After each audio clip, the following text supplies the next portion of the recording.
Good morning. Good morning. Welcome to this place of peace, justice, and hope. My name is Elizabeth, and my pronouns are she, they, and I'm pleased to be with you today as your worship associate. In this Unitarian Universalist congregation, we affirm that no matter who you are, who you love, or where you are on your journey, you are welcome here. For those of us online, we're so glad you're with us. If you are visiting us today, we invite you to sign the visitor book, and if you would like to join us for coffee hour downstairs, please feel free to grab a green mug so that we can greet you. For members and friends, remember to wear your name tag with your pronoun stickers.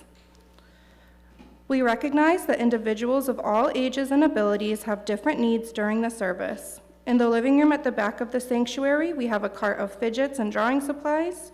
Please feel free to go and grab a fidget or engage in drawing at any time during the service. May you each know that you are welcome in this house of peace, and may our worship and fellowship this morning touch your heart, mind, and spirit. We are joined in our service today by our Director of Programs, Pam Fodor, and our music today will be provided by our music director, Jamie Passman, and Alex Dvorak is our tech lead. Thank you, Elizabeth, and good morning, everyone. Good morning. Oh, that was so robust. You want to do it again? Because, you know, it makes me so happy to hear you say good morning. Good morning. Yes. Oh, isn't it good to be together? Yeah. I mean, you know what I say all the time. You could be doing anything. You could be taking a walk. You could be gardening. What else would you be doing? Taxes. So you're so glad you're here. You could be just rolling over one more time, hitting the snooze button or not having the alarm on at all. And we come because we understand the power of community and the need to be in community, always, in these times and in all times. Before we begin our worship this morning, I want to acknowledge that all of the slides with birds are by Bob Daniel Wayman. I'm like, Bob, can I have some birds? And then I got a lot of birds, which I love. And those are sandhill cranes, right? What do they sound like? I love that. Are we weird or what?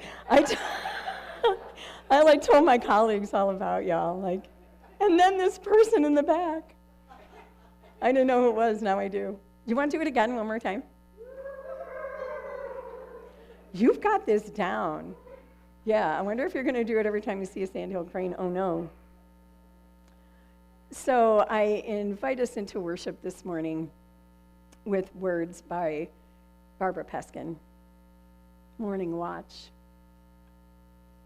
Patiently, we waited in the dark. The planet turned, and we upon it, stupid with sleep, hoped something would happen. While we leaned toward the east, the weight of the night sank behind us. Toward the north, a comet passed so close we could see it through the sleep in our eyes. And then dawn flung itself up, swirling with clouds and color and birdsong. Look. This is our world for another day. Reach out to it. It is your own life. Know, too, that this day is dear even to strangers you will never know. Stretch out your arms to embrace it. Do not go back to sleep. It is good to be together. Our opening song is by Jason Shelton. It's number 1000 in your hymnal. And it's Morning Has Come. So I invite you to arise and greet the day and sing together.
somewhat new to many of us, and you all did great. So if Christina wants to come up.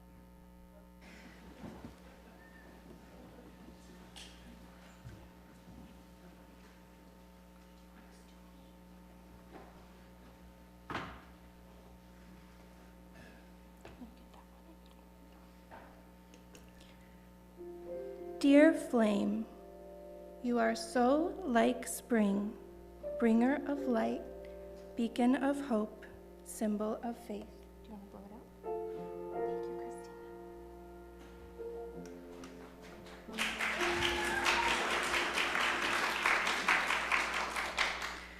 We cherish this time of new beginnings.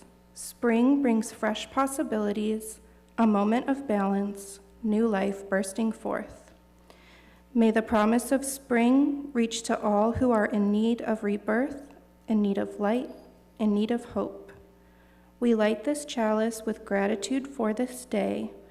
May we be spring for those near and far. Pam will come up with some friends for an announcement.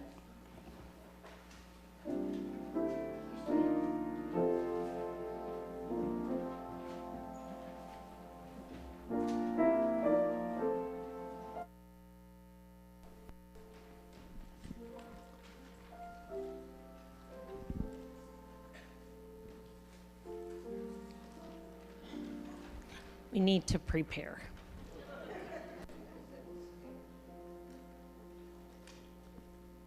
Okay, ready? Go. Hi, I'm Miles. I'm Matilda. And I'm Nora. We are here to announce a project that we, the young people of UCH, are working on. Our UU values of equity, justice, and generosity got us thinking about how families that don't have a lot of extra money celebrate their children's birthdays. Birthdays are so fun and everyone should get to celebrate. Help us to help families by donating to our Birthday in a Bag project. We are putting together bags like this one that contain everything needed to have a birthday party: cake mix, frosting, plates, napkins, candles, balloons, and streamers. Please help us live our UU values by donating to our project. You can bring your donations to church for the next few Sundays and put it in this box. We will collect them and assemble the bags. Help make everybody's birthday special.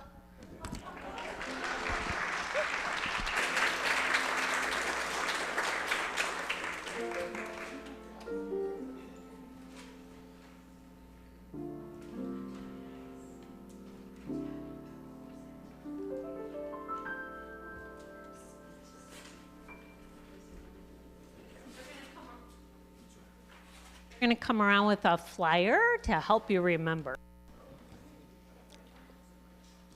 Do you want to help? Christina, do you want to help? Yeah. Can you give?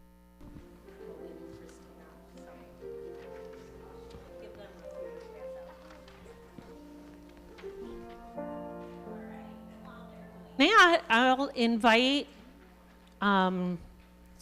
well, all my kids are busy, I think. So we're going to do a special spring relaxation today. So I invite everyone to join me. I invite you to allow your body to become comfortable in whatever position that is. Close your eyes and begin to pay attention to how your breath flows in and out of your body. If you're done passing out, come up and. Good job. Okay. So get comfortable. Thank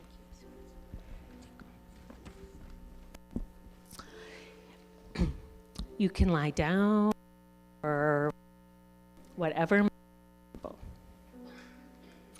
Doesn't it feel so wonderful and calming? As you exhale, imagine exhaling everything that happened during the week. Imagine breathing in peacefulness.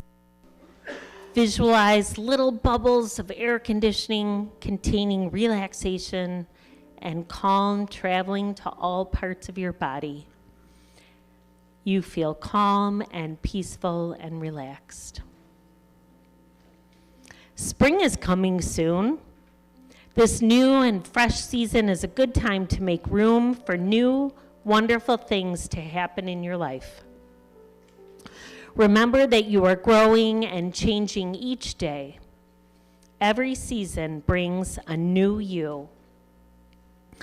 Think about how during the winter months, certain flowers disappear, only to come back to life stronger during the springtime. Imagine yourself now being a flower, ready to sprout from the flower bulb. You've been hibernating all winter in a warm, cozy shelter, snuggled in the earth. The earth has protected you all through the frosty, cold winter months.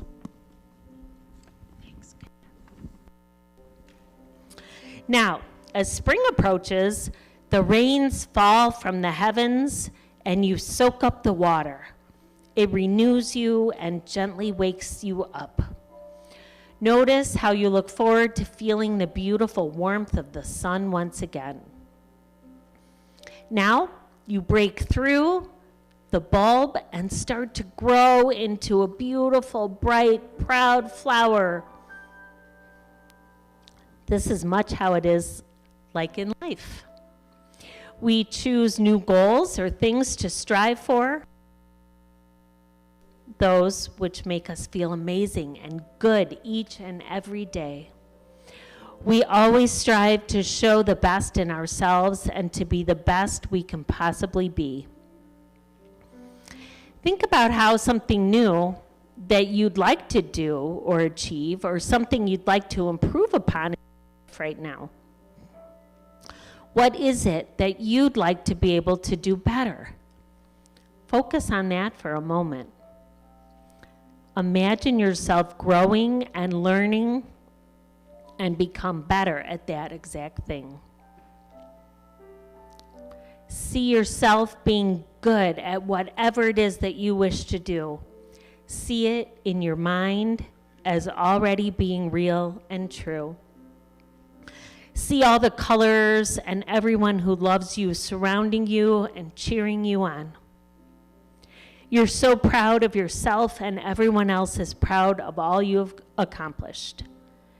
Feel your heart welling up because of your achievement.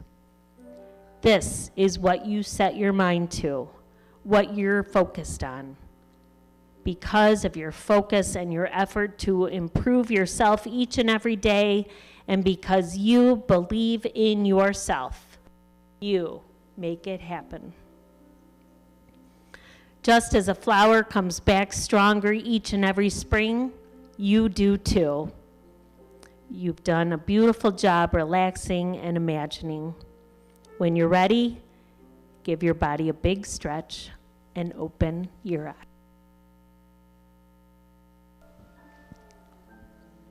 Thank you for sharing with me today. Now you will bring me and my friends to the other building.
There's always a lot going on around the church, and you can read all about it in News and Notes, which arrives in your inbox every Friday, and there are printed copies available downstairs. If you would like to receive News and Notes, stop by the welcome table in the living room. If you would like to know more about the church, Unitarian Universalism, and membership, join us after service today for the new UU workshop, or after service on April 12th. Please plan to join PFLAG Hinsdale and our LGBTQIA+ welcoming congregation members on Friday, March 27th, that's this Friday, at 7 p.m. to 8:30 p.m. for the Trans Stories of Strength and Resilience, a panel discussion with trans individuals and their loved ones. Please see Carol Peterson. Carol, can you raise your hand? For registration information. A reminder that the No Kings March will take place everywhere on Saturday, March 28th. Everyone is invited to the Social Change Workshop based on this year's Unitarian Universalist Associate Common Read, Social Change Now, using the Social Change Ecosystem Map. It is being run by Marian Hannah Wilson and our intern minister, Swamini Saraswati. This works into the UCH Sacred Resistance Initiative that is providing political education and training necessary to resist authoritarianism. Saturday, April 4th from 1 p.m. to 4 p.m. in the Religious Education/Office building. See News and Notes for more information and to fill out an interest form. There are paper copies of the form in the living room and a QR code if you'd like to access it that way. Many of us came to this church and Unitarian Universalism generally in part because we seek community in which to grow and learn and live our values, because we find affirmation in service, and because we recognize that what we do matters, what we say makes an impact, how we move and work in the world resonates throughout the fragile, resilient web of life. Our financial contributions to this congregation help write the stories we want to tell to each other and the world. Now let there be an offering to sustain and grow the life and mission of this congregation. Please join in our offertory words. This church is made up of all of us. It is what we learn together, the work we do together, the fun we have together. It is what we share with one another, with people around us, and with the world.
I now invite up Anita for a brief reflection.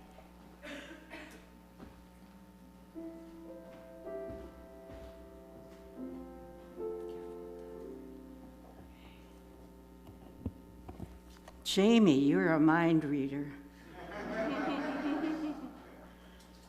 That song is my life song. And it connected me with what I'm going to talk about today. First, I want to thank Reverend Beth for allowing me a couple minutes to talk about my memories of Harriet Goth. Because of a hearing problem, I missed that section at the memorial service, so I asked if I could have a couple minutes to talk about Harriet. So here I am. We had many connections. I won't go into the number of connections we had, but it goes back to the 1920s and 30s when our fathers, we found, worked at the same place on the same floor, so they must have known each other. We went to high school, different high schools, but we were both in high school in the 40s. So we were in the same generation. And Harriet used to sit in front of me, and we had pleasantries every Sunday to talk about. But it wasn't until I offered to take her to a Women's Alliance meeting that we really found out who we were to each other. And it was like finding another cousin. She asked me, "Do you know the Alayo families?" And I almost had a crash. I was driving. And I said, "Harriet, they are my godparents." And she said, "Fran, their daughter, married my best friend in high school, Earl." And I screamed. I said, "We loved Earl." And we got to know each other. We had other things in common. We had music. We had one of the Women's Alliance programs. Jamie played music for us. Harriet knew all the words to all of Jamie's 1940s songs. I knew some of them, but Harriet knew all of them. Her memory was amazing. So I said to her later on, I said, "Would you like to meet Fran and Earl's children?" She had never met them. She said she'd love to. So when she was at Beacon Hill, I called Peter to come over to visit Harriet. They had never met. And I said, "Bring your wife, Susan." So we went to visit Harriet, and Peter and Susan brought photos of their old neighborhood. And they sat there, the three of them, identifying the photos, the people in the photos. Harriet knew Susan's uncle. It was just amazing. She knew many of the people in the picture, and they had never met before. What I saw unfolding at that moment was a beloved community that crossed racial, ethnic, and professional lines. It was an experience to behold. So I want to thank Tony, Harriet, for having this lovely memorial service. She always talked about the Ward family, Tony's wife's family, and that includes Lynn and Tom Brackett back there. Lynn is a Ward. And her relationships throughout her life were warm, gracious, and filled with gratitude, and that's what I felt. And I'll miss Harriet. I'm glad to have known her late in my life.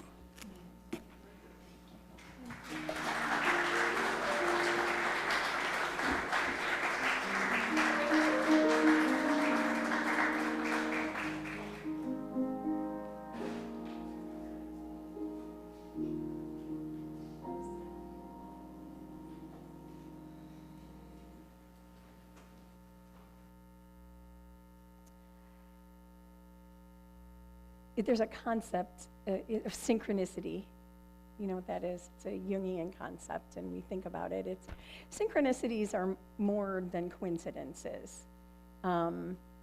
There's a sense that when things kind of come together, and the fact that Jamie played that song, and it's Anita's life song, and the ways that these connections are made. I mean, even like in our services when, you know, we're singing or there's a spot in the service and the sun comes out, you know, and it has been out all day, you know. I think it's magic. You know, Jung would call it synchronicity. I think it's magic. I think magic happens when we come together. I think magic's happening all the time, you know. Phyllis Carrot, who's I think, Vice President of the World Parliament of Religions, wrote one time about when you fall in love, it seems like the whole world is full of magic. But when you fall in love with the world, you realize it is magic. That this world is so precious, and this beloved community. Anita, I loved that you named that as the beloved community, because that's who we're called to be, y'all. To be and embody the beloved community. So I'm so grateful for this coming together. And I'm just going to invite you to take a breath with me now. Maybe connect again to the breath and the body, your body, as you felt it on the chair when Pam did the guided meditation. We'll just revisit that briefly. And allow yourself to settle in and feel the breath. And as I remind you, the breath connects us to everything that ever was. We breathe in oxygen molecules that have been at one time or another in the lungs of every breathing being. Breathing in. Breathing in and out. The breath connects us not only to one another, but to everything that breathes and lives in this moment. And breathing in and out. The breath connects us to those who will come, making us ancestors to those who will come, reminding us of our deep interdependence, that from you I receive and to you I give. And then we're always in exchange, beloved, one way or another. We are exchanging one way or another, with a glance, a look. You know, I'm always aware of the exchanging that might be happening with me and the person who cuts me off on the freeway. And I'm like, breathe. Remember what you say every Sunday. But we're always in some sort of an exchange, right? And so the breath reminds us of that. It reminds us that in our coming together, we are more than we could ever be alone. In a moment, we'll enact our ritual of joys and sorrows, where we share personal marker events, things that are bringing us joy or things that are weighing on our heart. And it really is an exchange. Even if you drop a pebble in silence, it's still, that magic is still happening. Beloved, magic is always happening, by the way. So I'm going to invite you to just sing with me and maybe sing to each other for a moment. Maybe a couple of times, Jamie.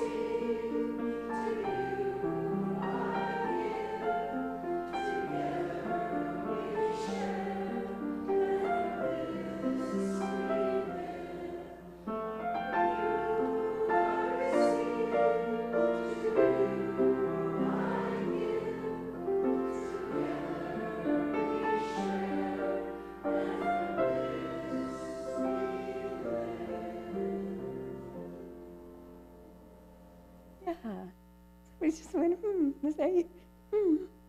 Feels good to sing to each other, doesn't it? And be sung too, right? To know that you're seen and known, and that is the point of what we're about to do, enact our ritual of joys and sorrows. Again, taking a pebble, each one is unique, signifying that the uniqueness that you each are, and dropping it into that common bowl, which I think from now on, Anita is going to be like beloved community. Right? We could do that. So if you have a joy or a sorrow, something that you'd like to share, I invite you to come up and share briefly. You can also drop a pebble in silence. My brother.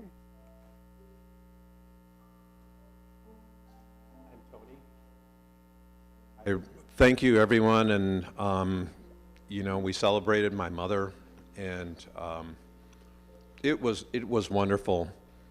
And one of the things I said that I admired about her is how she made a personal connection with everyone she met. And I'm so happy that we celebrated her, and I feel renewed and keep my promise to stay connected with all of you in our community. Nice.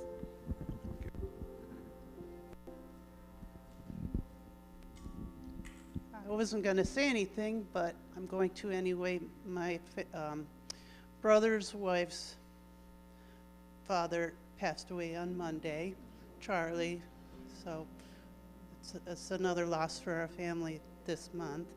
But we're all finding it's a strength that we have in our family that we bring together with love.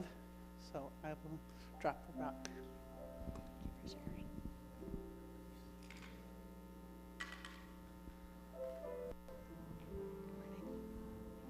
Good morning, I'm Kathy. I would like to drop a pebble of appreciation. This is for Joe St. Cross. He's not here right now. And the reason is he's across the way in the RE building with the high school kids, and I believe also the 8th graders. So he's the facilitator of the youth group for the older youth. And he's behind the scenes. We don't know a lot about what goes on unless you have someone who's in his group. But every time he talks about it, he is so passionate. He's so committed, and he's willing to give up being here during the church service with us to be with his young people. And they had a lockdown last night, stayed overnight. Hi, I'm Kathy. My husband and I ran the teenage group at the Geneva Church for 12 years, I think. That was a joy. I have a concern. My dear friend's dementia is progressing very fast. And for the first time 2 days ago, he looked at me and said, "Who are you?" And I wish there were something I could do to slow it down, and there isn't.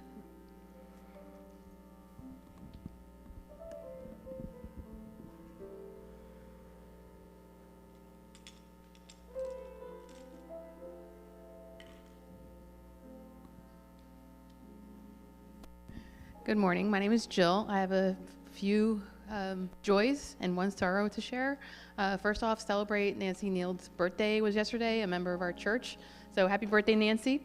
And a big joy for me, since most people know that I've been underemployed for the past almost 2 years now. I finally landed a full-time, not a job, not yet, interview for a full-time job.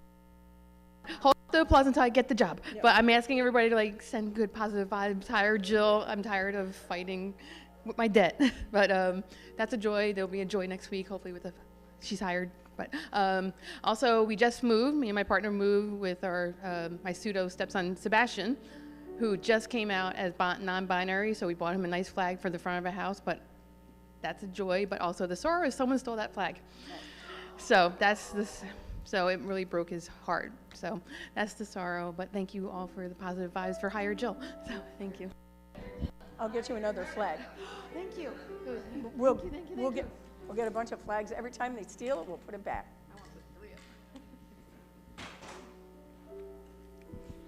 Hi, I'm Aiden. Some of you know I've been kind of sitting on the fence about accepting my offer to a school in Ireland. I've decided to accept the offer, and I will be going to school in September or earlier. I also started a new job over at the Growing Place in Naperville. So if you guys need plants or native species, I will be over there. I will be there. Oh, congratulations. I mean, it's bittersweet. Yeah. But it's good.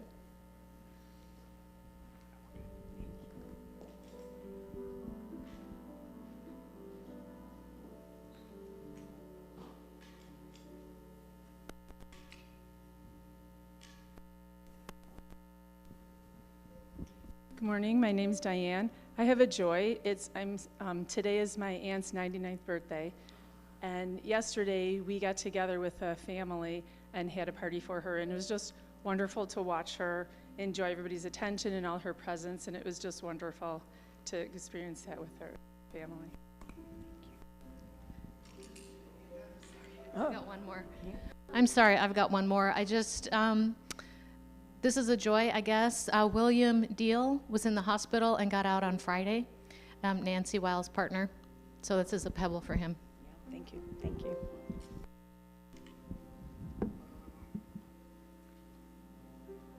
For those joys and sorrows, for those spoken and unspoken, we will hold with me a moment of silent reflection.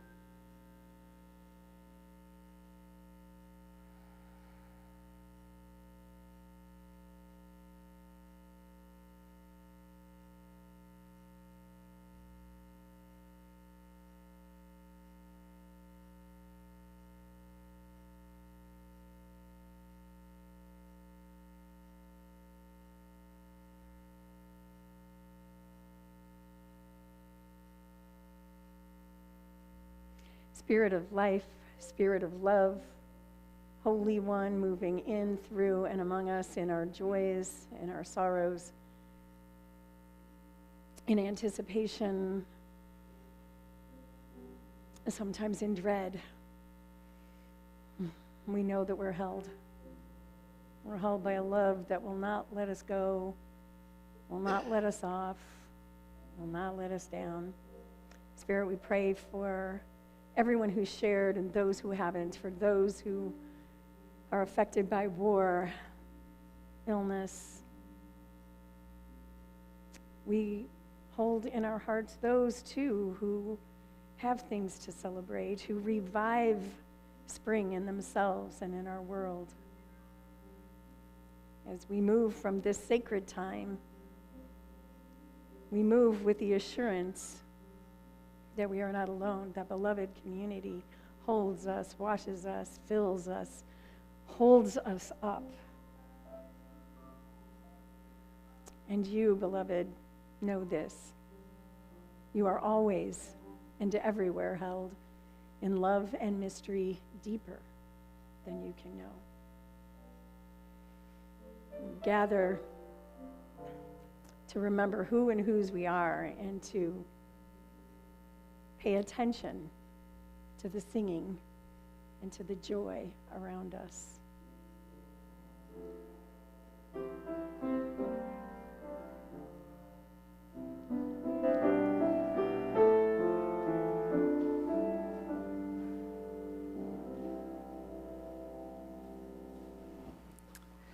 This reading is of the poem Such Singing in the Wild Branches by Mary Oliver. It was spring, and I finally heard him among the first leaves, and then I saw him clutching the limb in an island of shade with his red-brown feathers all trim and neat for the new year. First, I stood still and thought of nothing. Then I began to listen. Then I was filled with gladness, and that's when it happened, when I seemed to float, to be myself a wing or a tree, and I began to understand what the bird was saying. And the sands in the glass stopped for a pure white moment while gravity sprinkled upward like rain rising, and in fact it became difficult to tell just what it was that was singing. It was the thrush for sure, but it seemed not a single thrush, but himself and all his brothers, and also the trees around them, as well as the gliding, long-tailed clouds in the perfect blue sky. All of them were singing. And of course, so it seemed, so was I. Such soft and solemn and perfect music doesn't last for more than a few moments. It's one of those magical places where wise people like to talk about. One of the things they say about it that is true is that once you've been there, you're there forever. Listen, everyone has a chance. Is it spring? Is it morning? Are there trees near you? And does your own soul need comforting? Quick then, open the door and fly on your heavy feet. The song may already be drifting away.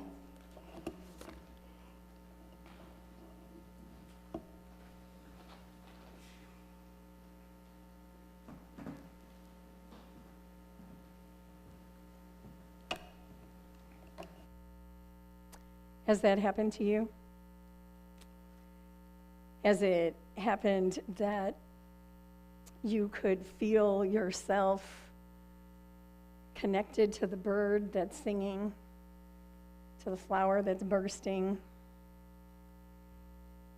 to be one with that song and everything? Look at this gift. What a gift. The world is a miracle I want to fall back in love with. This is a prayer if you're there. Could I find more of this? And that's a quote from a song by the Boston Sanctuary UU community in Boston. And this is what I think of when I hear that Mary Oliver poem, and then when she says, attention is the beginning of devotion. I alluded to that at the beginning of this month, and we began to explore our theme of paying attention. Now, what do you think of when you think of paying attention? And how much is demanding your attention? Pay attention to me. Here I am. Look, no, notice. What's going on these days for you? There's a lot in our families, in our world, and the headlines scream news. Beloved, we get to choose what we pay attention to, even amidst the necessary demands of life, and they are there, and the world that is screaming, quite understandably and painfully, and we get to choose what we pay attention to. There's a poem we used at the beginning of the month, Do Not Fail to Notice.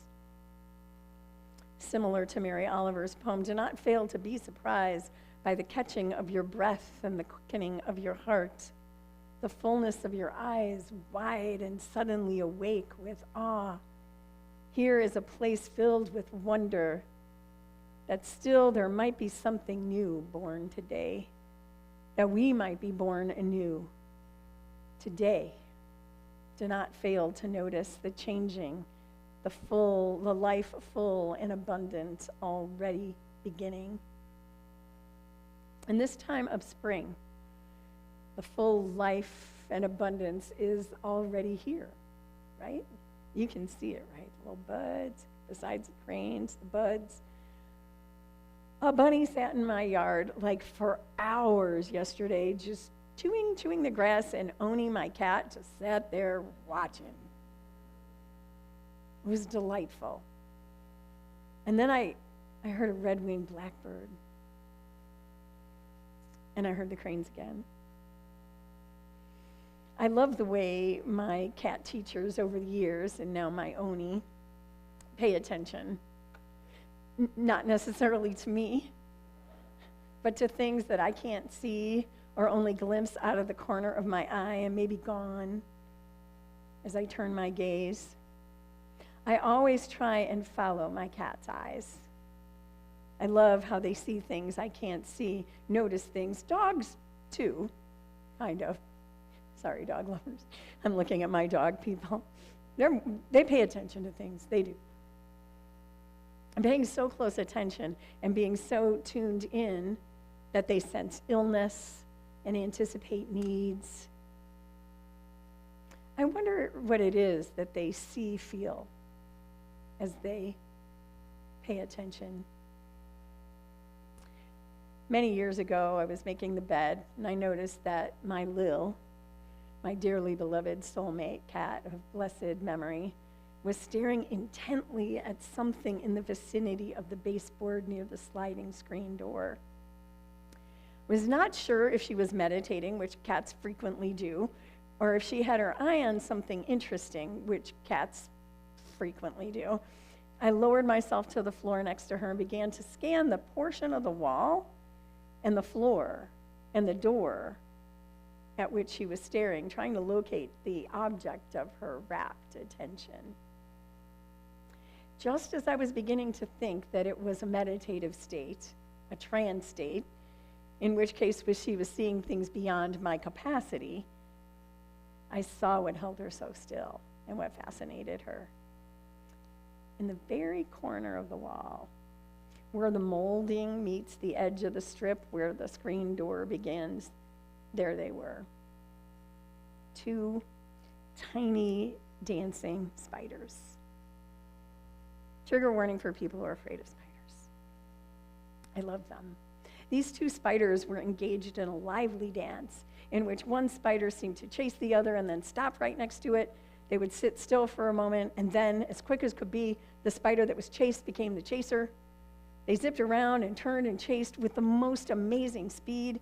I watched along with Lil for about 10 minutes, and then, because she had a longer attention span than I do, and her job was noticing these types of things, I left Lil to witness these 2 tiny dancing spiders dancing some ancient spiral spider dance. And this is one of the biggest things that Lil and other beings, humans too, especially small ones, remind me of, to stop, to pay careful attention to what's going on around me, to pay attention to the details, to see the beauty in the smallest of things, to pay attention to subtle things around me. As spring has revived, I notice the first changes in the light. That's the first thing I notice with the seasonal changes, is the light. And as I turn my thoughts to those tiny dancing spiders, I reflected on another lesson that they teach me. Spiders, like all small things, teach us to trust subtle perceptions that we experience, showing that there's more depth and activity near the surface. Although I'm not sure that these were web-weaving spiders, spiders always tell me to pay attention to the web of life. From spiders, I get a deep awareness of the interdependent web. They remind me of their place in the web, like Indra's net in the cycle of the year, like a imperceptible, barely visible, thin, shimmering strands of web that stretch between 2 trees, blowing ever so slightly in a gentle breeze. The sunlight pulses like light waves, and a delicate interconnectedness is revealed. A microcosm of the whole pulsing, vibrating, interdependent web. The web is in through all of us. So I think when we're called to pay attention to each thread in the spiraling of the spiders, we're brought to the sacred spiral of life and reminded to pay attention to the endless cycle of turning and return, as in the turning of the wheel of the year to spring. And I learn about paying attention to life in the corners, life in the corners. I love to clean the house. It's time. How many of you love to clean the house? Okay, you don't have to raise your hand. It's spring cleaning. Do you love spring cleaning? I love it because it has a beginning and a, yes, somebody's with me here. I'm like, oh, nobody wants to clean. I hear you though. Yeah.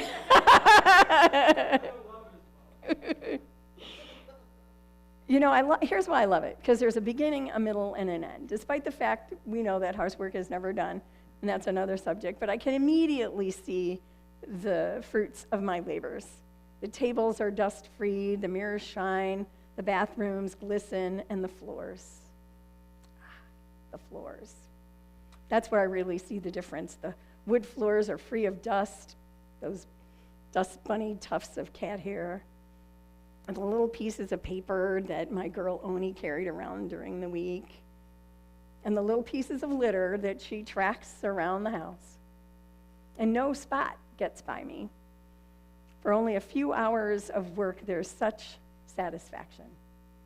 It's like a meditation for me. My mind is clear, the tasks are simple, nothing is complicated here, except for the corners. Each corner harbors life that's inhabited by tiny creatures. Those tiny dancing spiders, of course, and then daddy longlegs, and those silvery, slithery bugs. I love those bugs. In my last house, it was the ants, whose freeway was the sliding glass door track in my bedroom. And they mostly stayed on track. They mostly just stayed there, going back and forth, and I never bothered them.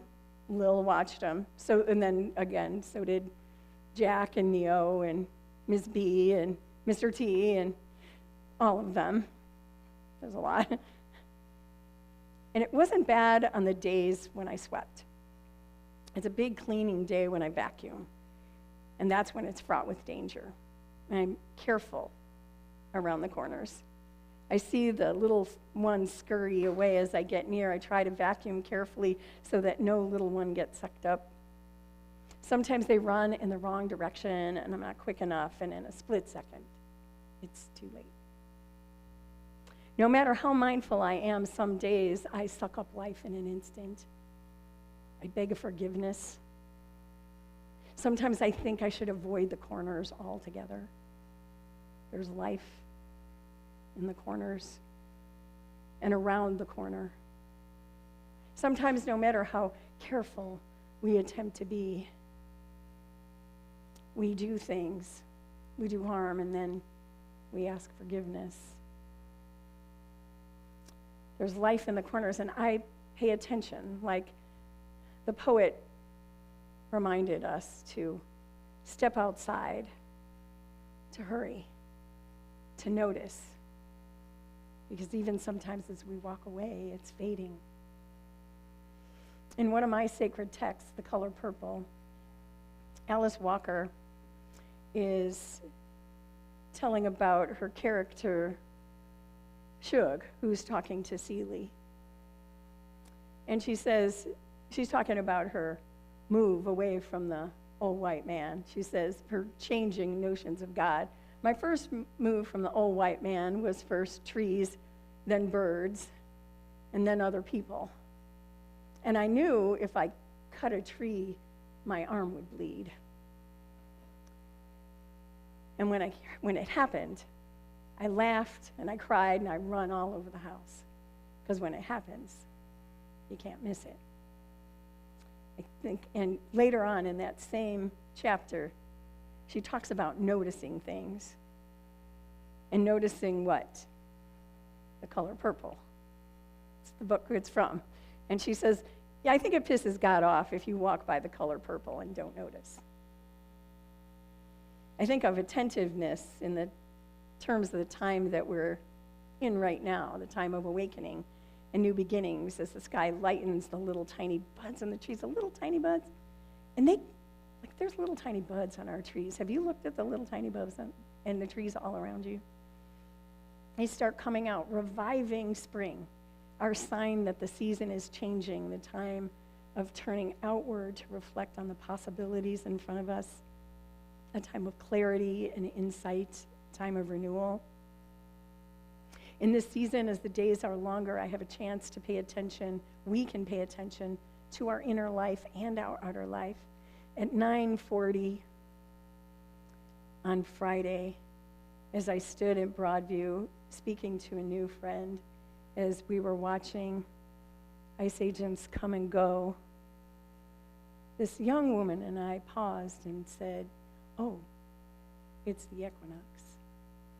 It's the time of perfect balance and then the balance tips. And part of what we're called to in life is to remember and to use these times, these liminal times, these seasonal times, to live in balance, to find ourselves back in balance, and then also to use this time as a time of renewal, to remember renewal, because renewal happens not only in spring, not only in dawn, it happens in our lives, and these seasonal changes allow us to be with that each and every time it happens in our life. We get to release things that block us from living fully into our best possibilities for such a time as this. One of the things that we did at the winter solstice, and some of you may remember that you had the opportunity to choose an inspiration word. And I know some of you are still working with your inspiration word. I invite you to reflect back on it.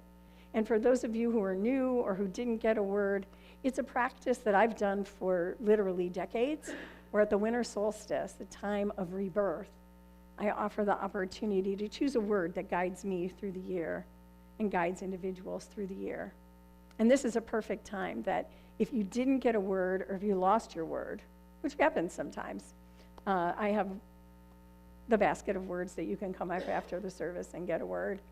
And then as we celebrate Beltane on May 1st, when we're going to dance the maypole, that's the time of dancing that intention into being. Do you see what I mean? That's how the spiral of the year works. I love to spend time in wild nature, and I don't get to do that all the time. Certainly not like Bob does with his camera. To pay attention, to listen to what my soul is longing for. But it can also be on a city street, looking at a tree, or watching the bunnies, watching the robins, watching whatever it is that's emerging and being revived along with you. See this as a time of reviving spring in ourselves as well. I think about Bob and all of you photographers and the way that you have to pay attention and you have to be patient, right? You have to you gotta be, because you don't want to miss it. And you gotta be patient and wait, and then you get that shot. I love spending a day paying attention to what is around me and what's going on inside me. No phone, just me, my soul, the rest of nature. Since joining the Walk for Peace, I do just that, paying attention to my breath and what is around me. It's an inner attentiveness that I believe is not an indulgence, but a necessity, especially now, beloved. As spring is reviving us, we're called to revive spring, to bring the qualities of spring into our world, to bring clarity and insight, inspiration and hope in the corners and in the places where there is darkness, that we shine our light, and we are a light in this world, and we embody that fullness of this time. David White wrote, "Gratitude is not a passive response to something we've been given. Gratitude arises from paying attention, from being awake in the presence of everything that lives within and without us. Gratitude is not necessarily something that is shown after the event. It is the deep, a priori state of attention that shows we understand and are equal to the gifted nature of life." Let us have more of this, because, beloved, life calls us on. I invite you to sing with me.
Beautiful, beloveds. Will you join me in our chalice extinguishing words?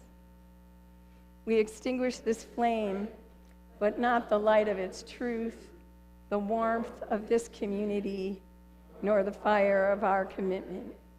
These we carry in our hearts and share with all the world. Here we are at the edge of becoming, with bold dreams to incubate, with brave visions to birth, determined to weave our magic into this world. Here we are with fire in our eyes, passion in our hearts, devotion in our souls, and trust in our bones. Here we are cracked open and ready to fly.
Love